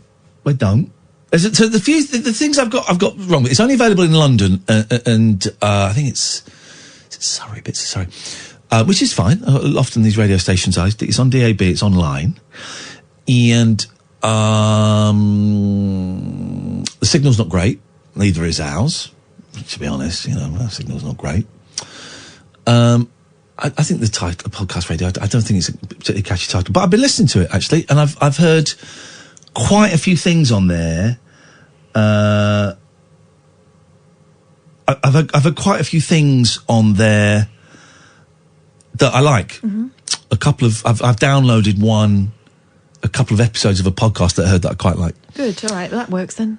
Yeah, so it worked. I think the theory is sound. There are flaws with it. I don't really like the title. I don't like it's a real sort of two-man band, and one of the men from this two-man band is doing the links. And I don't think they sound. They're kind of quite jarring compared to the rest of it. But I suppose it's early days. And also, what you really need, and they're going to do this, is on the DAB screen, it just says you're listening to podcast radio. Right. And I said, man, you've got to tell me who I'm listening to and what the podcast is called. Because if I'm driving along and I'm liking something, well, then I'm good. But I got in touch with them on Twitter, and here's a lesson. Here's something, guys. Instead of atting them on Twitter, I sort of know one of the people. We sort of had a falling out a while ago, but I'm cool with that. Instead of just atting people going, here's what I think is wrong with your project. This is not good because. I atted them and said, I've been listening to it. I have a little bit of feedback and constructive criticism if you'd like to hear it. Yeah.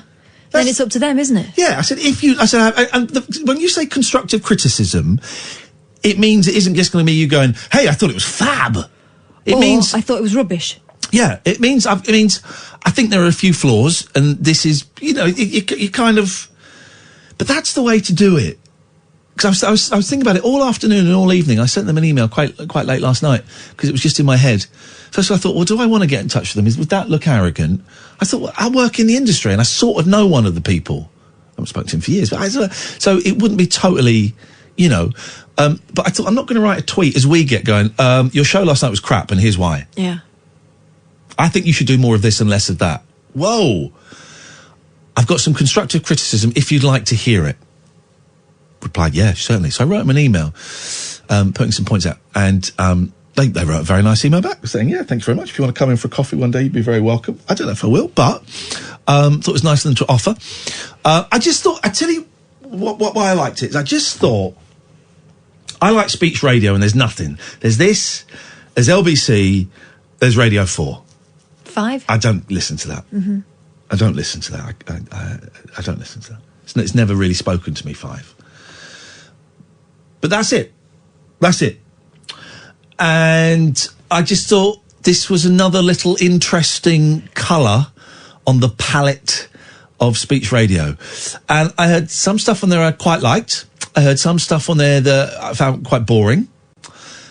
But made me laugh because I found it so boring it made me laugh. And some stuff that I thought was all right. I just thought it was an interesting way of getting to that. Anyway, so podcast radio is a thing. If you're in London, you can listen to it on DAB. I don't know why I'm plugging it. It's nothing to do with me. But I just thought it was something different, and it's some people taking a punt, and it's nice to support people who are taking a punt. There you go.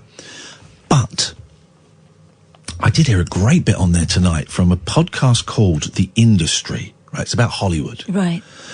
And it was about this American comedian, an actor called Jackie Gleason, who I've heard of because I think he's in the Smokey and the Bandit films. And he was like an old school comedian in the 40s and 50s and became a huge TV star. Like one of the first stars of TV with the Jackie Gleason show and the Honeymooners and things. And then he had a couple of things that kind of tanked. And then he went to Broadway and became a huge star on Broadway. And then in about 1959, 1960, he came back to TV, right? And he said, I can't be bothered doing a big variety show. I just want to do a game show. Do a game show. It'll be easy. A game show will be easy. So we did this this game show called You're in the Picture, right? And it tanked abysmally. It sounds awful, right? I mean, in fact, I've got a little bit here. Let me play the intro. This is the intro to You're in the Picture from 1961. All right, so this is Jackie Gleason. Here we go. It sounds awful, by the way, and it was. It's a very simple game, and as soon as I explain it to you, I know you'll catch on immediately. We roll out some pictures. The panelists put their heads into holes that have been cut into the pictures. Oh. Now, they can't see what the picture is because we have a little collar under their chin. Sounds like Chuck Winkle. They try to guess what Does sound like Chuck Winkle. the content of the picture is or what they portray in the picture.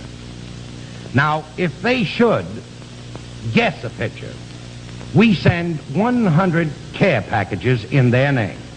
If they should miss a picture, we send 100 care packages in my name.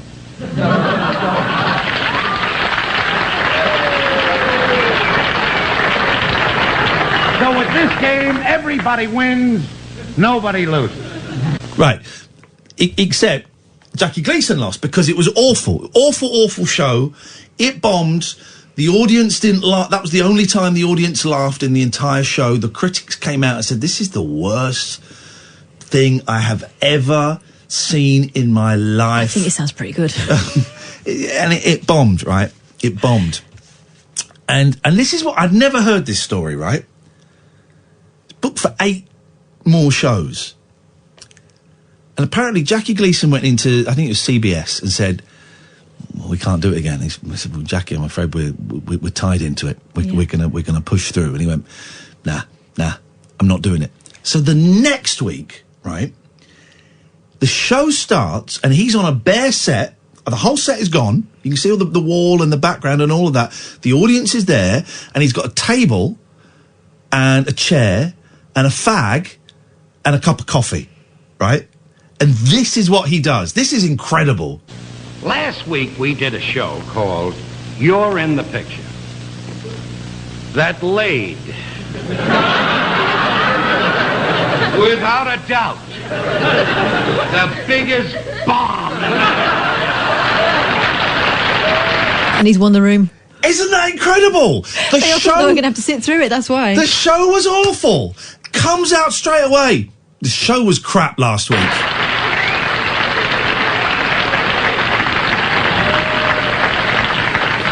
I'm telling you, friends, that I've seen bombs in my day. This would make the H-bomb look like a 2-inch salute. In our neighborhood, we'd call the atom bomb a scissor. This was, And to show you the element, what luck plays, the element of luck in success. Now, I wasn't supposed to be here last week. I was going out of town. I was going to play some golf, and I was going to watch Palmer make that 12 he got, on that hole. And somebody said to me, how would you like to do a show? And they told me about this thing, and I stayed around to do it. Now, I didn't have to be here. I could have been somewhere having a nice cruise on a Portuguese ship or something.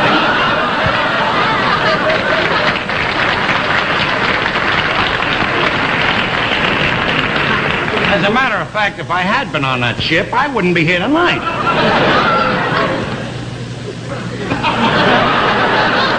He makes a joke here. It's sponsored by Kellogg's, right? And this joke, I think it's here. He's just taking a sip of his coffee, and when Kellogg saw this, they pulled their sponsorship. Ooh. This is a new coffee called Chock Full of Booze. Kellogg's pulled out straight away. Yeah, family show.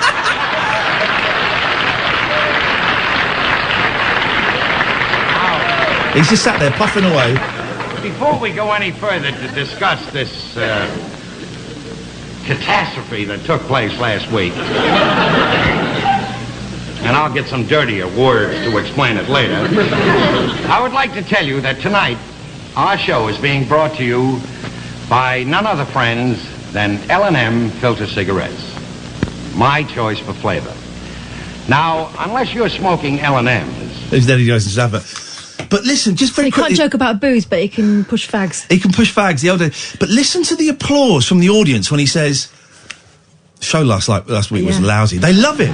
Because you can't imagine even now someone coming on the telly and going, what were we thinking last week? That was awful.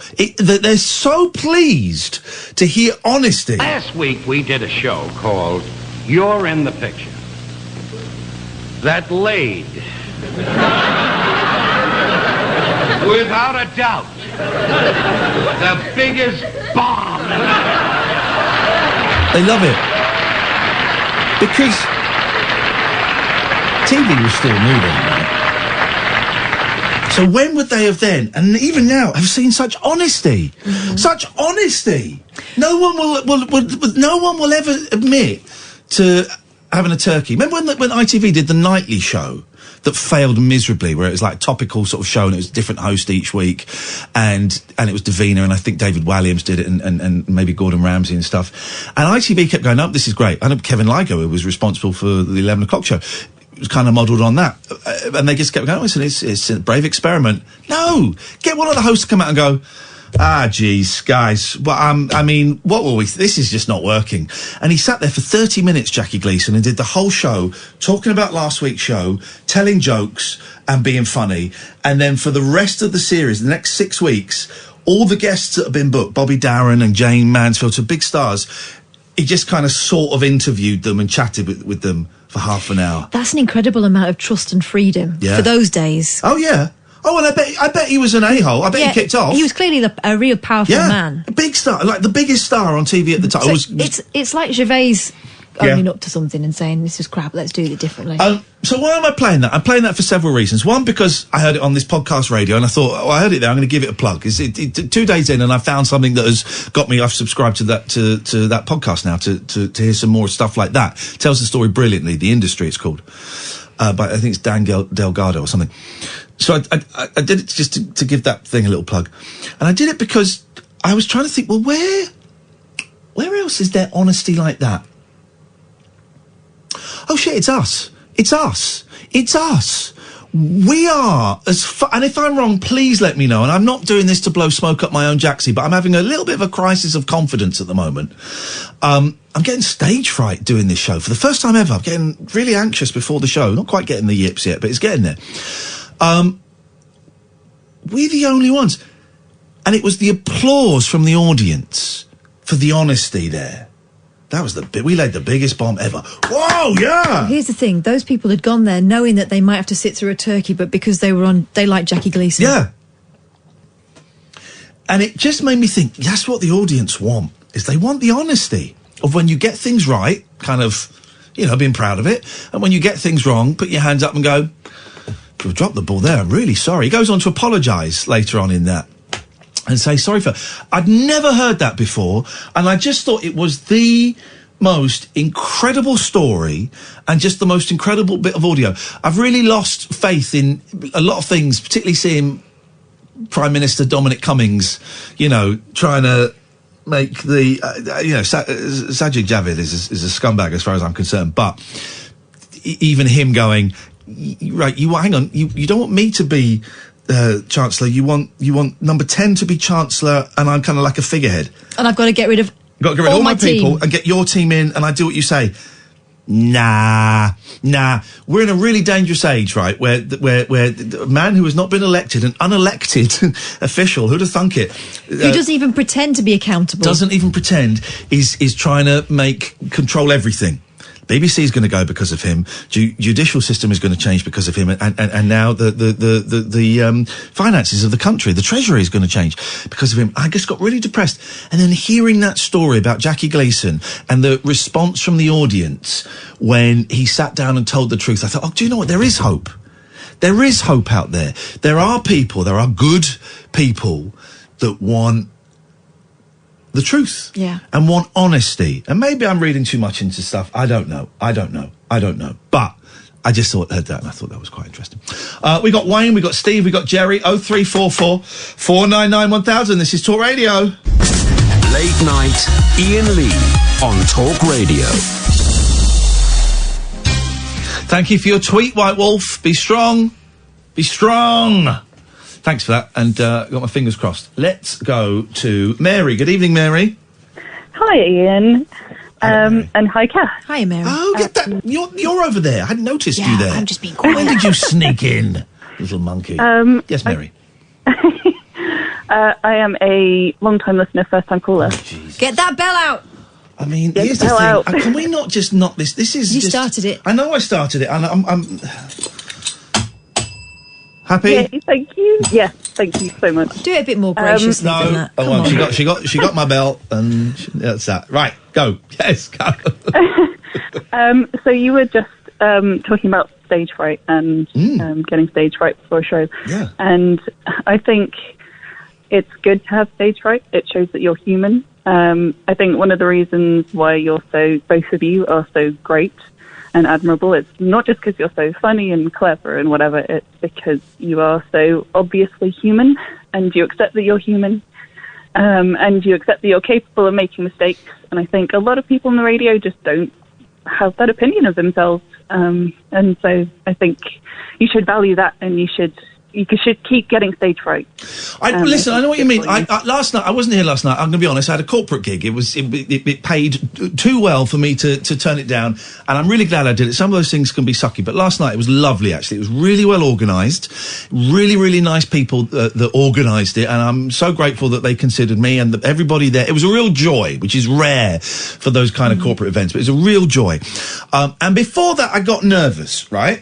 Because it's not something I do every day. So I had proper, and I phoned up my kids and I said to my eldest, I'm only phoning you really because I'm a little bit nervous about this job and I'm just not quite sure. And I talked to him about it and I thought it would be an interesting thing to do.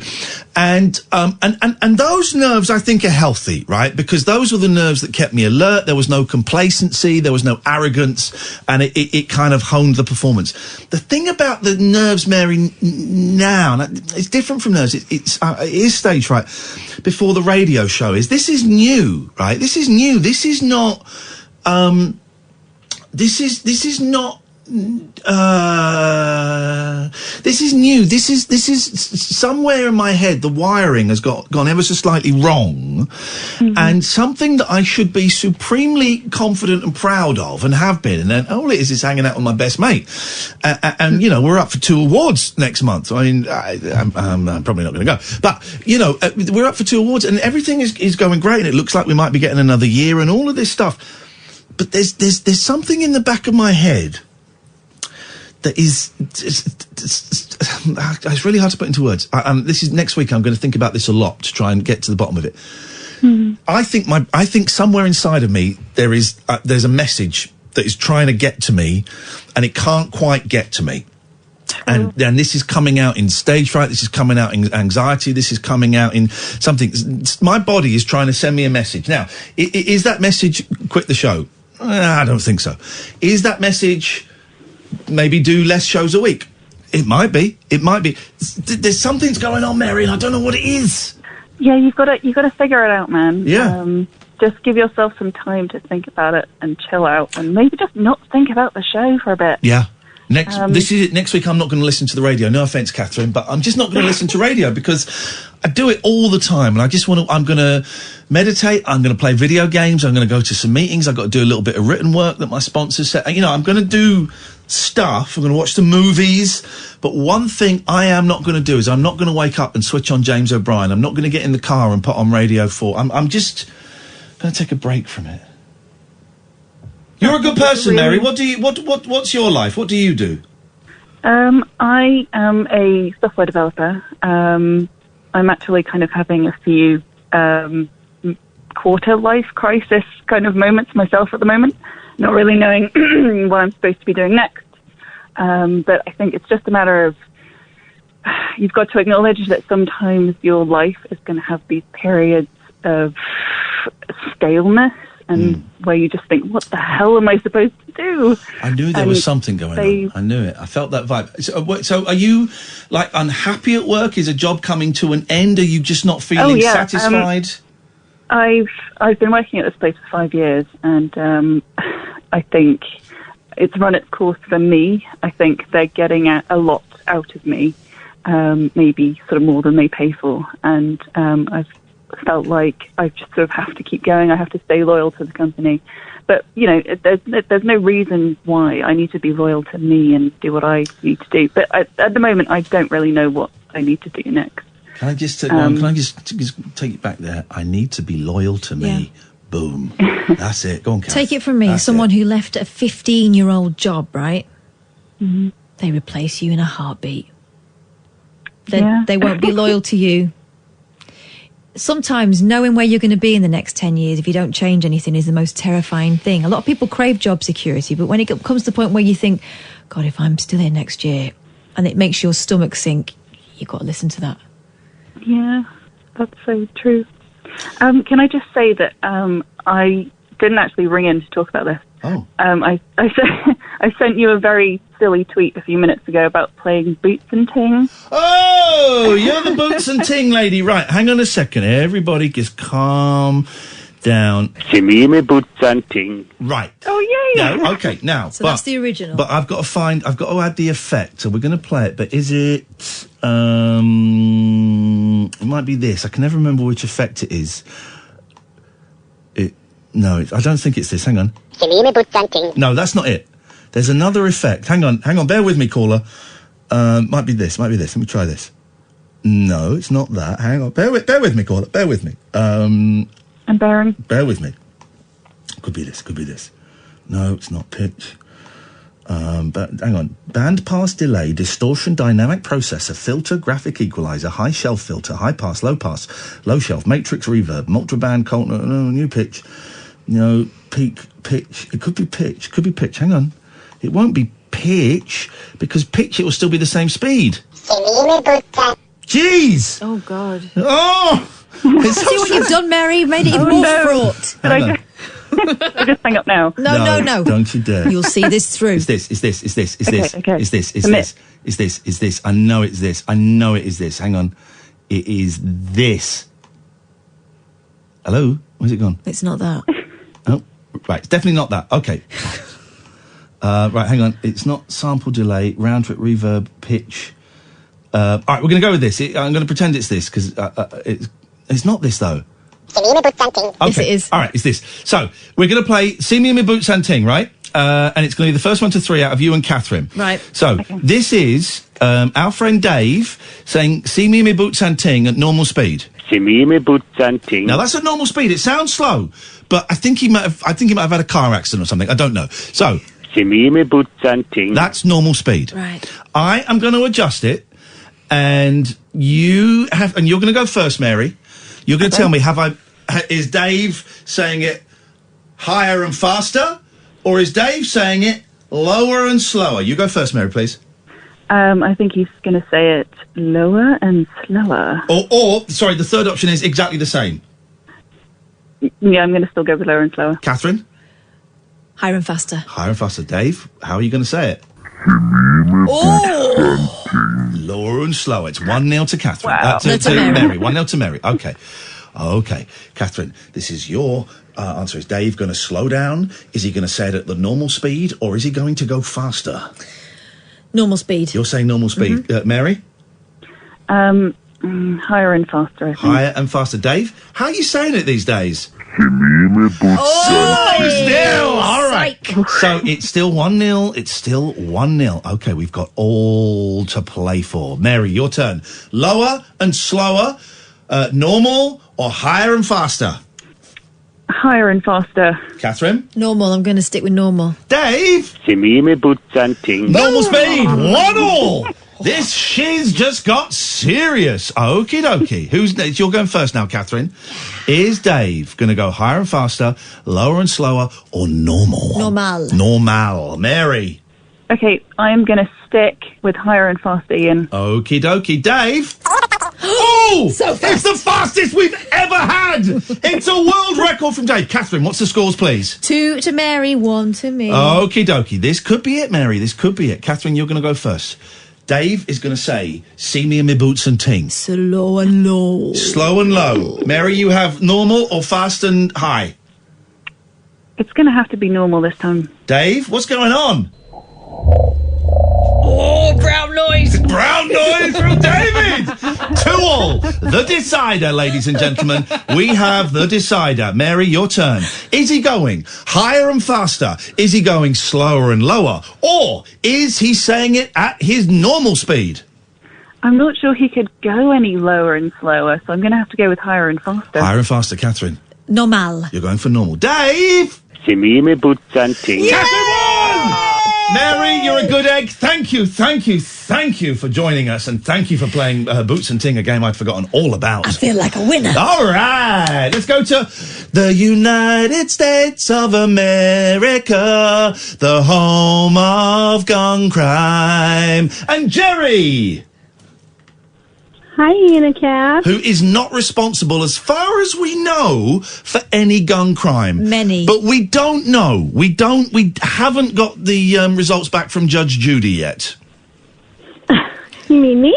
You. Hey, Jerry, what's going on in California? You know what? I know you guys are going to go on break pretty soon, but I just wanted to call you and say hello, and I wanted to tell you that I am going to the Monkees, to go see the Monkees concert. No, Ian, no, come on. She's looking. Why is she trolling me? Congratulate Why her. is she? Just I congratulate cannot. her. Why is she trolling me? Come on. Why is this scumbag trolling me? Keep it nice. You've got 3 minutes. Come on. That good man. is great news. That is great news, Jerry. I'm so pleased for you. I hope you have a lovely time. Well, you know what? Usually I don't like to go out where there's a crowd and stuff, but, you know, my cousin bought a ticket for her daughter, and her daughter won't be able to make it, so, you know what? Man. I said, heck, I'm why so not? envious. You know? Whereabouts are you seeing them? It's in, I'm not sure if are you familiar with Riverside? No, not at all. Okay, it's just a city in California, and it's called the Fox Performing Arts Center. And yeah, and you know what? I will send you guys some whatever not tickets. What do you call it? Video You and said, pictures. Jerry, I'm afraid you did actually say you'd send us some tickets, and legally, you're obliged to send us tickets for the concert and tickets for the flight. I'm afraid. Man, I'm so envious. You're going to have a wicked time, Jerry. Those guys put on a show, and you listen to Mickey Dolenz' voice. He's got to be 76 now. He can still wail. Yeah, but you know what? I'm up there too, though. I'm kind of, I'm an old hag.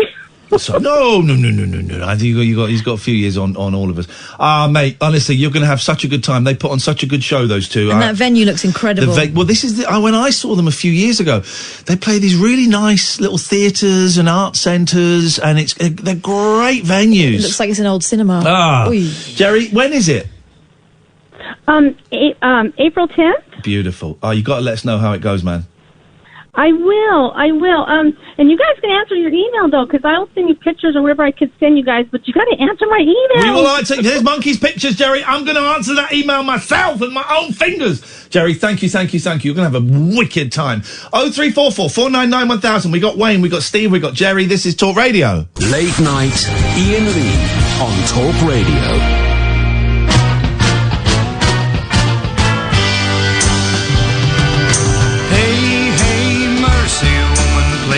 Song and no one listens. I need help, I'm falling again. Play the drum a little louder, tell me I can live without her if I only listen to the band. Listen to the band.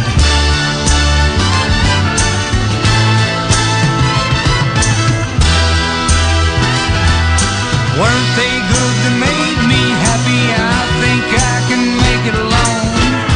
Oh, mercy, woman plays a song and no one listens. I need help, I'm falling again. Play the drum a little bit louder, tell them they can live without her if they only listen to the band. Listen to the band.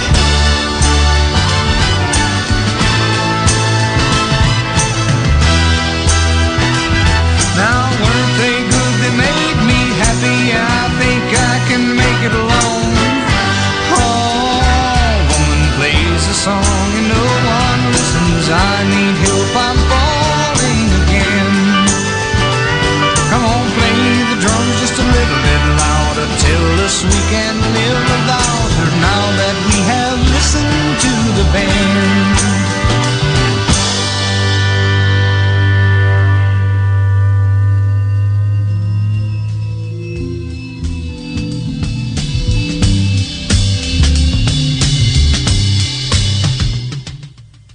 listen to the band.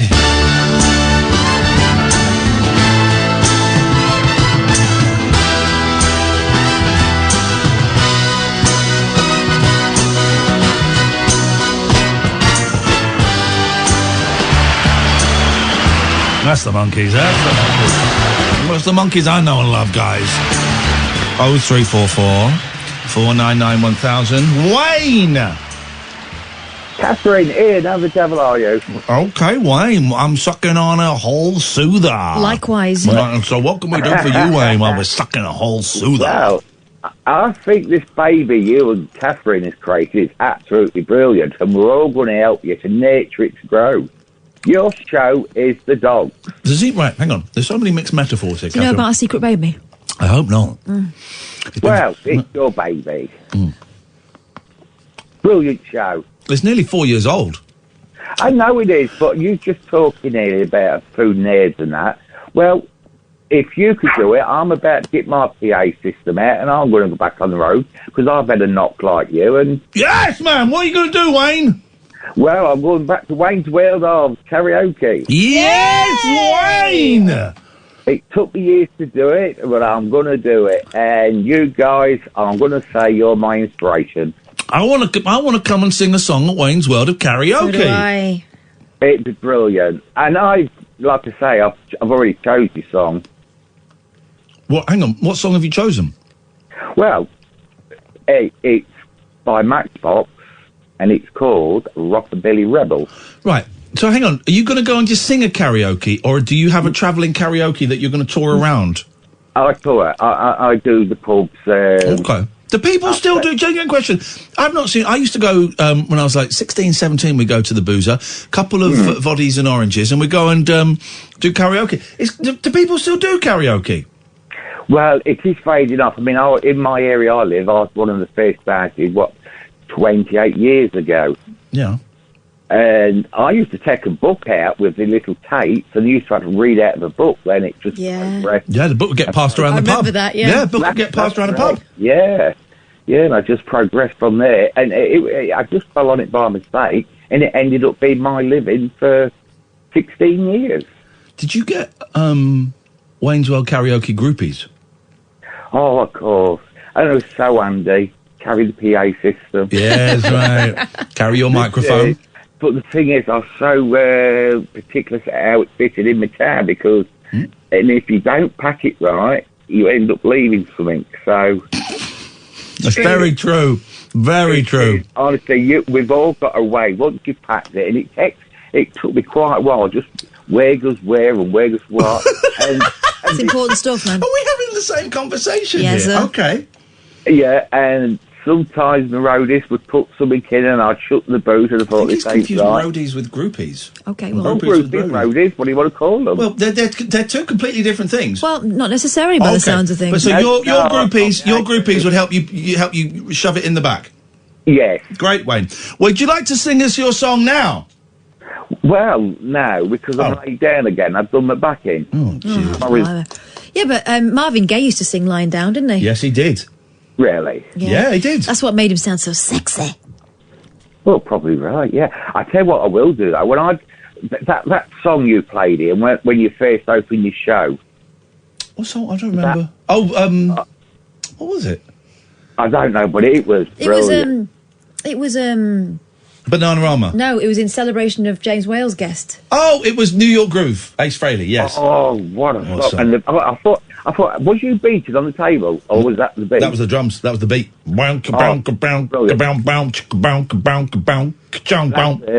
Yeah, well, I think that's my intro when I walk in. Yes, mate. Walk in there and own the place. New York Groove. Yes, like a sex god. What kind of areas will you be covering with the New York Groove? Oh, well, okay. Let's say Skegness. Boom. Skeggy? Yes. Ready, Skeggy? Ready, Skeggy. Ready for the summer. Go on, give us a snatch of your Matchbox. No, I'm embarrassed. Wayne, you're going to walk in. You're going to walk in the White Lion. No, listen, please. You're going to pretend we're a pair of drunks. We're in the Hope and Anchor. Couple of drunks. Hey! Do you know what? Because now my mouth's going dry. I wish I'd said that. Now my mouth's gone dry. Give him news. I will sing a song. You sing a song then. Oh, Wayne, stop being a pussy. Sing a song. Don't be so wet, you snowflake cock. Who gives a... No, Wayne, sing a song. Sing a song of Wayne. Punch a pocket full of pie. 4 and 20 Wayne boys baked in a pie. When the pie was open, Wayne began to sing. Oh, my God. That was almost a song. Goodbye, Wayne. Let's go to Steve. Hi, Kath. Hello, Steve. How are you, Pat? Disappointed, very, very disappointed in Wayne's World Karaoke. Me too. Yeah, if you're an entertainer, you've got to entertain, haven't you? You've really? got to entertain, and I keep telling Catherine this, and she will not listen. She does her best. I do. She does her best. It's just a shame her best. Anyway, Steve. Yeah, I missed the first hour and 20 minutes of the show. I was watching the Tyson Fury thing on Catch Up on the ITV Plus. He's a bit of a person I admire a lot, and yeah, that was good. Tyson Fury, big old boxer. Big old boxer, Tyson Fury. What a name, what a bloke. What a name, what a fist that man's got. Yes, I was watching a bit about his last, What is wrong with your phone, Steve? Hang on a sec, is that better? I'm laying down. Why is everyone laying down? Is everyone It's horny? 12 minutes past midnight. Exactly, the night is still young. Yeah, you get the dinner time show, you get the morning show. This would be the bedtime show, really. Dirty I bet a lot of people listen to while they're in bed. Yeah, while they're making love to the partners or to their pillows. So this is a bit of a turn-off, to be honest. Yes, this radio show's so sexy for all the ladies and gentlemen out there. So sexy when I'm listening to you guys. Good, Steve. This is what we want to make lonely, sad, pathetic men feel sexy, and it sounds like it's working. Well, no, you don't make me feel sexy. I mean, you make me feel happy. We're failing. We're failing miserably. Anyway, what can we do for you, you horn dog? Horn dog, yeah. Well, first of all, I started listening. You had that American comedian guy talking on me. It reminded me a bit of Bob Monkhouse, funny enough. Yeah. Oh, Jackie Gleason. Yeah, I bet he would have gleaned a lot from Gleason. Yeah. I mean, sort of, when you look back on sort of like the biopic of, the TV biopic of Bob Monkhouse, some of the stuff he's up to, and God, he was sort of embarrassingly honest at sometimes. Yeah, it was quite cringeworthy, but he's another great guy. Yeah. Then after I watched that Tyson Fury thing, I was just watching the sort of 10 o'clock news, which was like 11 o'clock because I was watching Catch Up. What? And that started to scare me. Yeah, Boris Johnson and Sadiq Khan and all that stuff. And then you start talking about that as well. But, well, the Savage Javid. We're kind of entering a dictatorship, guys. We're entering a dictatorship, and it's here's the thing: it ain't Boris Johnson who's steering the ship; it's Prime Minister Cummings, an unelected official. Yeah. Still, Steve, you managed to cheer us all up a bit, so that's something. Sorry, have I scared you again? No, never scared. Yeah. Well, I've had quite a week. I love your show, and I've been thinking a bit recently that you'd be really good, you two. Especially you've got like a sort of USP, like a workshop for people who are going through it. You talk about the steps a lot in the meeting. I think we could cure people. I think we could cure people, Catherine, of depression, anxiety, and I'm going to put it out there, cancer. What the world needs now is more unqualified mental health experts. Absolutely. Dishing out advice. I wouldn't want to do a workshop on it, but I'm happy to talk about it on the show and on my Twitch streams. And if people, I've had people come up to me if they can see me having a Costa on my own, and people have come up to me and had a little chit chat. I'm happy to do all that. But hang on, are you telling me there's dollar to be made? Because I might stop talking about it on the air and just get the dollar. Keep the secrets. We'll cure the rich people. Love is worth more than money, Ian. You know that. Yeah, unfortunately, love's worth 15 quid a shot. Steve, nice to talk to you. Go to sleep. You're a very tired man. 03444991000 Talk Radio. Late night, Iain Lee on Talk Radio.